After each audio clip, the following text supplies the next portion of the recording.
சோதனை வர வர ஈமான் கூடணும்.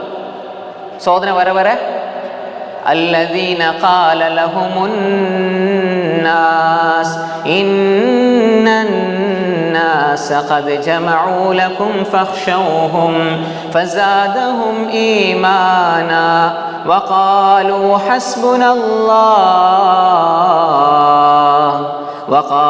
حسبنا الله ونعم الوكيل. இந்த வசனத்தை பத்தி நீங்க அடிக்கடி கேள்விப்பட்டிருப்பீங்க.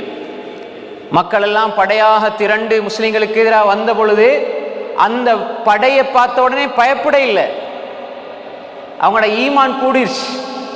அல்லாஹ் இப்படி ஒரு பெரிய படையை வச்சுங்களை அழிச்சிருவானா? இல்லை. ஃபஸாதஹும் ஈமானா, அவருடைய ஈமான் கூடியது. என்ன சொன்னாங்க? அந்த ஈமான் கூடின உடனே அவங்களோட வாயிலிருந்து வந்த வார்த்தை வகாலு ஹஸ்புனல்லாஹ்